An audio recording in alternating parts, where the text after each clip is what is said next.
Selamat sore Ibu, Bapak, Saudara yang dikasihi Tuhan. Sore hari ini kita hendak bersama-sama mengenang peristiwa Sabtu Sunyi. Peristiwa antara kematian dan kebangkitan Tuhan Yesus. Dan sore hari ini kita hendak bersama-sama belajar sebagian kecil kesaksian firman Tuhan. Kembali kita akan menghadap Tuhan di dalam doa sebelum bersama-sama kita belajar dari firman itu. Kita berdoa. Bapa yang penuh kasih, yang boleh kami kenal, kami sapa, kami sembah dalam nama Tuhan kami Yesus Kristus. Saat sore hari ini kembali kami hadir, kembali kami mensyukuri akan berkat kasih karunia Tuhan. Kembali kami hendak belajar bersama, memahami akan sebagian kecil firman Tuhan. Nyatakan apa yang menjadi kehendak-Mu bagi kami, untuk boleh kami lakukan di sepanjang kehidupan kami. Hamba-Mu yang hendak menyampaikan firman, biarlah Tuhan pakai mulut, bibir, lidah, dan pemikirannya, untuk boleh berkata-kata sesuai dengan kehendak Tuhan sendiri. Inilah bakti kami, inilah ibadah kami. Hanya di dalam nama Tuhan kami Yesus Kristus, kami berdoa. Amin. Ibu, Bapak, Saudara yang dikasihi Tuhan, sore hari ini kita hendak bersama-sama belajar dari Matius 27 ayatnya yang ke-57 sampai 66. Matius 27 ayatnya yang ke-57 sampai 66. Demikian.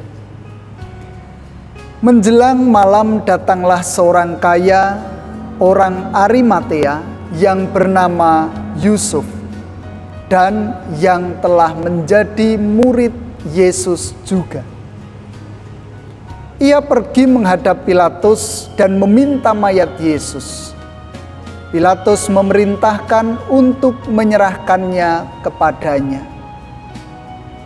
Dan Yusuf pun mengambil mayat itu, mengapaninya dengan kain lenan yang putih bersih, lalu membaringkannya di dalam kuburnya yang baru, yang digalinya di dalam bukit batu.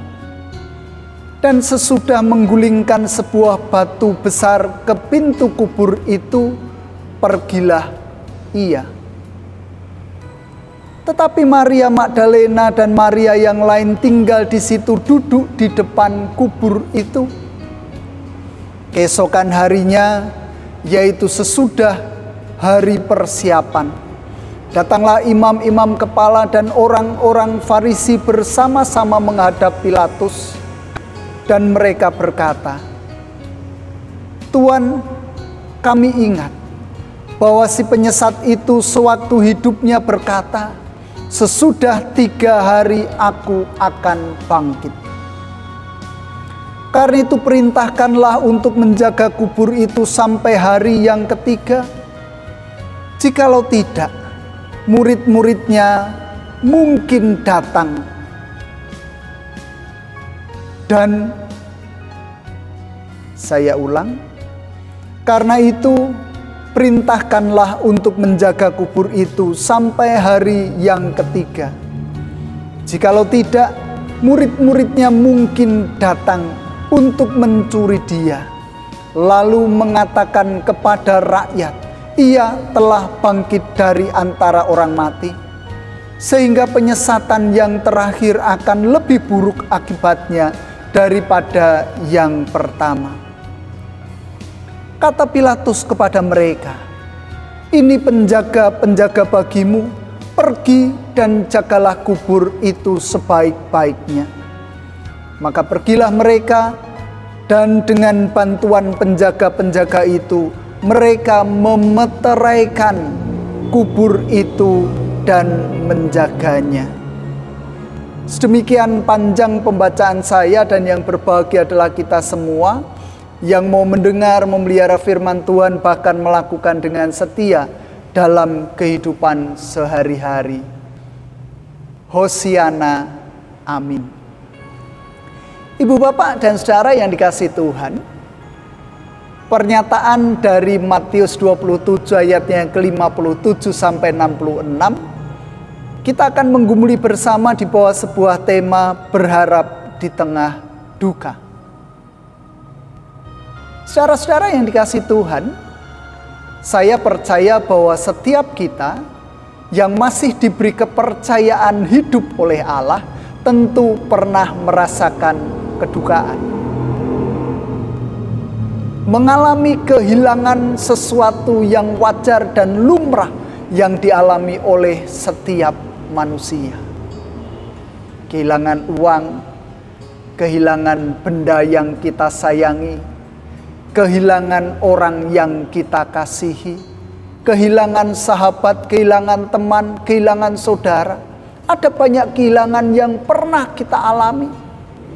Dan nampaknya saudara berkaitan dengan kehilangan orang-orang yang kita kasihi, entah itu suami, istri, anak, saudara, orang tua, atau teman baik kita. Ada 2 hal yang kita rasakan. Yang pertama, ketika kehilangan itu terantisipasi, artinya kita tahu betul bahwa orang yang kita kasih pada akhirnya nanti dengan apa yang dia alami akan meninggalkan kita. Sebuah contoh ketika saudara kita, teman kita, ayah ibu kita, atau suami istri kita, anak kita menderita sakit yang parah.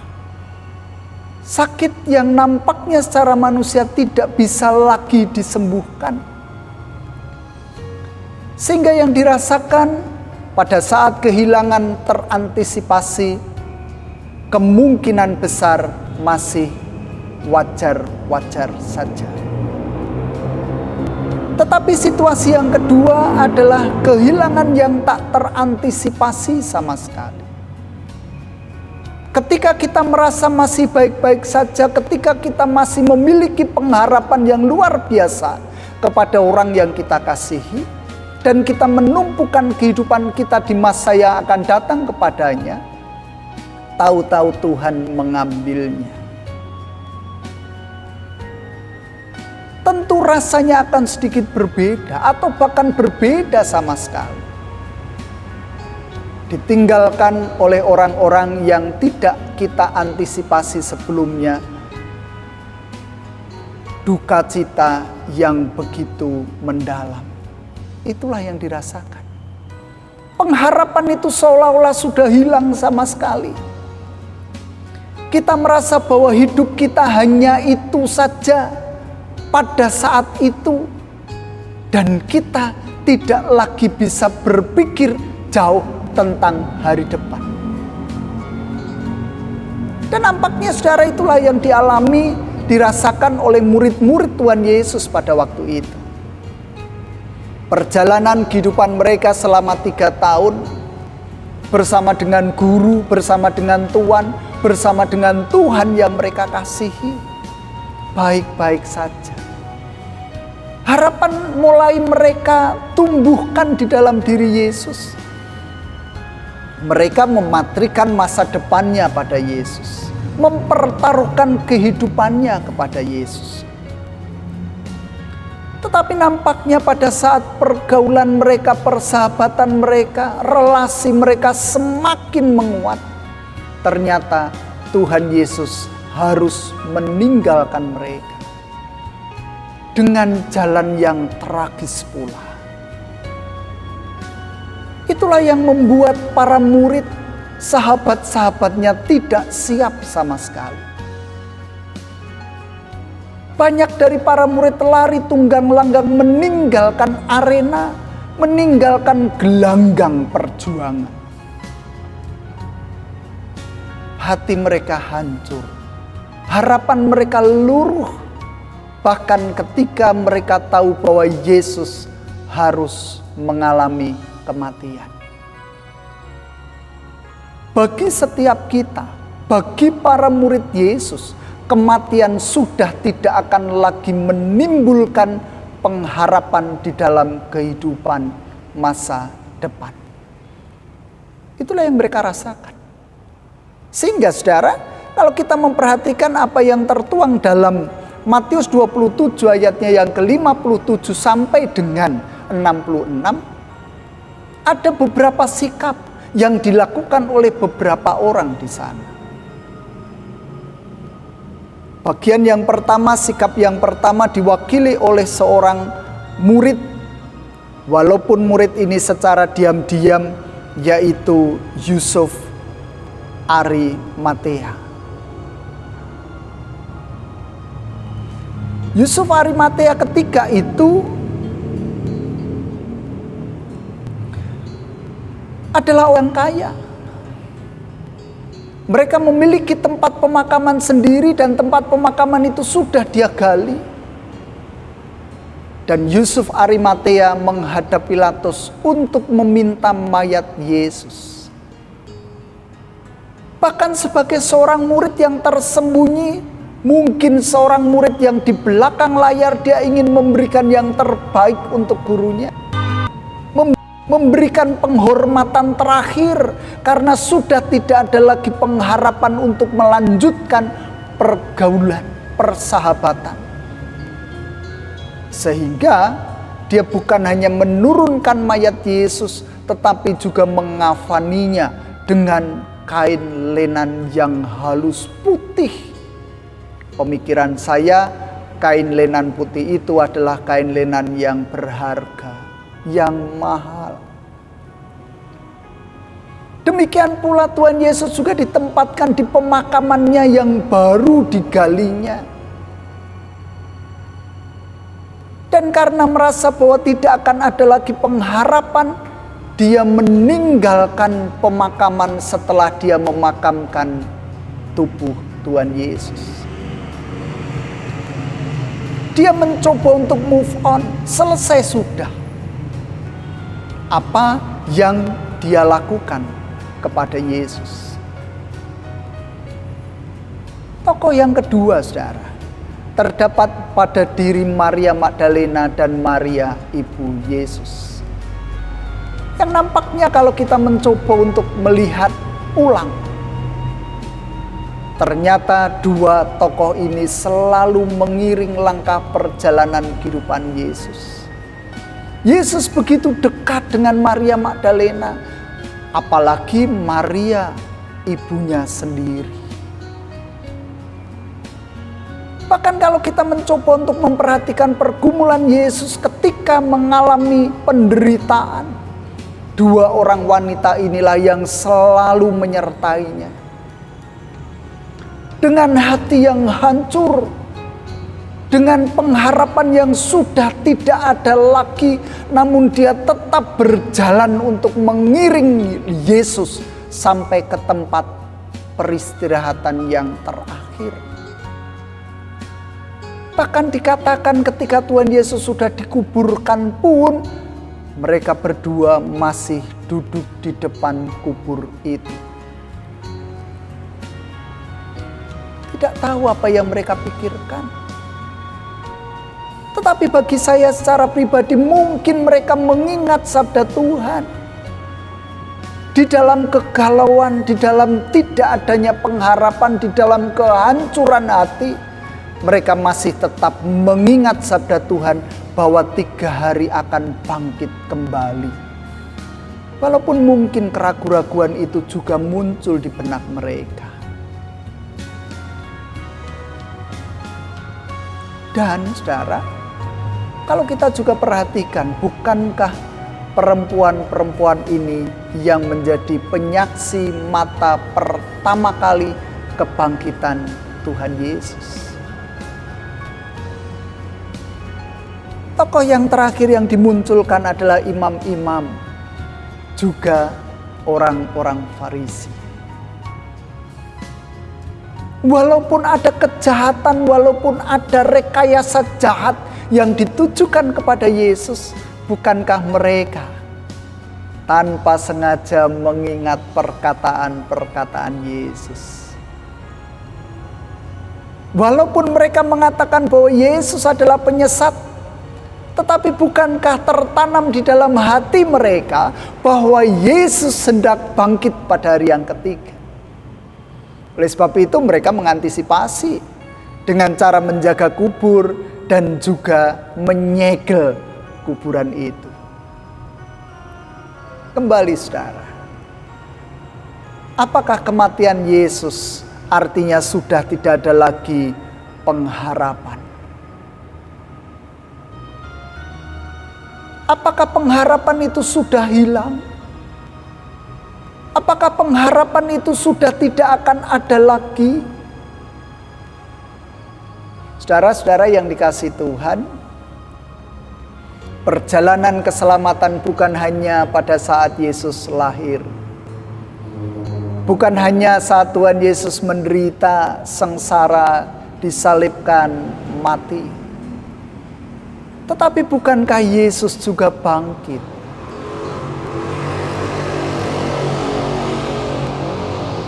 Kalau kita mengingat hari ini, Sabtu Sunyi, itu artinya hari perantara antara kematian dan kebangkitannya. Masih ada harapan di sana. Sehingga tema kita berharap di tengah duka, di tengah kehilangan Yesus, di tengah penderitaan para murid harus berpisah dengan Yesus, mereka masih terus boleh berharap. Karena bagaimanapun juga sebenarnya hari ini kita memperingati penentuan kepastian antara hidup dan matinya manusia di seluruh muka bumi. Hari ini kita memperingati bagaimana Yesus bergulat, bagaimana Yesus berperang, bagaimana Yesus melawan kuasa kegelapan untuk mengalahkan maut. Hari ini Tuhan Yesus berjuang habis-habisan untuk memenangkan peperangan itu. Sehingga saat esok hari, saat kita memperingati hari Paskah, kita bersama-sama memperingati kemenangan. Karena di hari Sabtu itulah Yesus berjuang habis-habisan untuk kita semua. Karena kasih-Nya kepada kita. Sehingga Tuhan berani dan mengorbankan diri-Nya. Di tengah-tengah penderitaan, ternyata ada pengharapan karena kemenangan Yesus. Yang artinya juga itu adalah kemenangan kita bersama. Sudah semestinya di tengah-tengah penderitaan kita, di tengah-tengah ketakberdayaan kita, di tengah-tengah duka cita kita, ingatlah bahwa Tuhan sudah memberikan teladan. Di dalam kedukaan apapun, pengharapan senantiasa dimunculkan sebagaimana remang di pagi hari. Tuhan Yesus memberikan pengharapan kepada kita. Tidak selamanya langit itu gelap. Karena setelah itu ada terang. Tidak selamanya hujan itu turun. Karena selepas itu ada matahari yang berbenturan dengan hujan sehingga menimbulkan warna-warni pelangi. Di balik kedukaan ada pengharapan yang Tuhan rajut untuk kehidupan kita. Sehingga patut untuk kita merenungkan bersama. Patut untuk kita meyakinkan diri. Sebagaimana dua perempuan yang tetap duduk menantikan pengharapan itu terjadi. Walau di dalam cerita berikutnya mereka pun meninggalkan kuburan, tetapi hari Minggunya, keesokan harinya mereka kembali lagi untuk menyongsong apa yang dia harapkan dan menjadi kenyataan dalam kehidupannya. Demikian pula dengan kita. Saat penderitaan itu datang silih berganti, sesulit apapun, ayo kita duduk diam tenang, menantikan fajar pengharapan itu menghampiri hidup kita. Tetap kita memohon, tetap kita terus berdoa. Tuhan pasti memberikan jawab yang terbaik untuk kita. Tuhan memberkati. Amin. Bersama-sama kita datang pada Tuhan di dalam doa, kita berdoa. Melalui firman ini ya Tuhan, Engkau mengajarkan kepada kami bahwa di balik duka cita, di balik kehilangan, di balik ketakberdayaan kami, harapan itu senantiasa Engkau nampakkan. Demikianlah yang terjadi dalam diri Tuhan Yesus. Tuhan Yesus tidak hanya menderita, sengsara, bahkan mati. Tetapi Tuhan Yesus mengalahkan maut. Tuhan Yesus berjuang di Sabtu Sunyi untuk kemudian bangkit di Minggu dini hari. Allah Bapa di surga, oleh sebab itu kami hendak menyerahkan seluruh keberadaan kehidupan kami ke dalam genggaman tangan kuasa Tuhan. Seperih, sepedih, seberat apapun juga persoalan yang harus kami hadapi, hendak kami serahkan ke dalam genggaman tangan kuasa Tuhan. Karena Engkaulah yang memunculkan pengharapan itu dalam kehidupan kami. Engkaulah yang mewujud nyatakan pengharapan itu bagi kami. Dan kami hendak menyerahkan setiap pribadi dalam keluarga kami masing-masing ke dalam tangan kuasa Tuhan.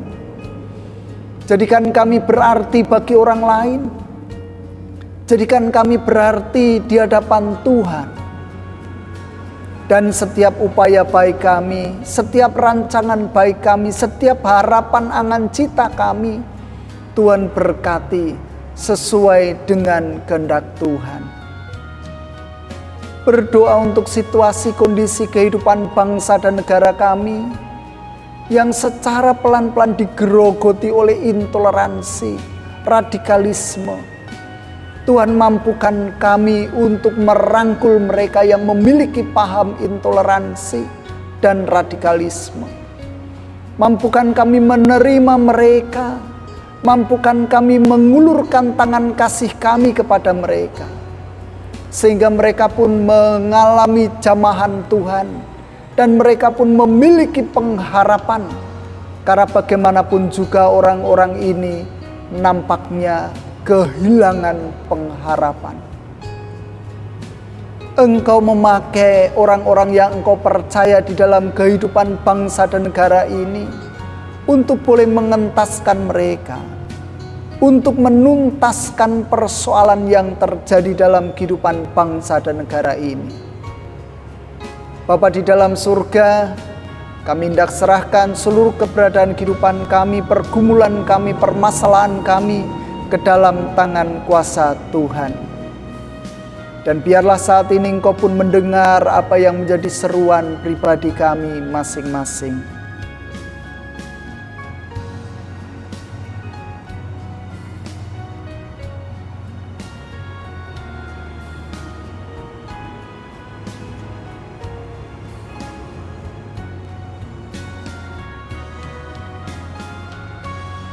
Inilah syafaat-syafaat kami, dan kalau kami boleh menyelesaikan peribadahan Sabtu Sunyi sore hari ini, biarlah Tuhan tetap tinggal diam dalam kehidupan kami, menyertai sepanjang hidup kami, bahkan mengurapi menguasai kami dengan Roh Kudus-Mu. Ampuni ya Tuhan apabila di dalam keteduhan kami ada dosa pelanggaran di hadapan Tuhan. Mohon pengampunan-Mu. Dan hanya di dalam nama Tuhan kami Yesus Kristus, Juru Selamat kami yang hidup, doa permohonan ucapan syukur ini kami naikkan. Amin. Ibu Bapak, Saudara yang dikasihi Tuhan, demikian yang bisa kita lakukan bersama sore hari ini. Biarlah Tuhan terus menopang kehidupan kita, percayalah Tuhan terus menopang kehidupan kita. Oleh sebab itu, ayo terus bersemangat, hadapi hari-hari kita, nikmati sepahit apapun. Karena di balik semuanya itu, Tuhan baik adanya dan sungguh sangat baik untuk kita semua. Salam sehat, Tuhan memberkati kita semua. Amin.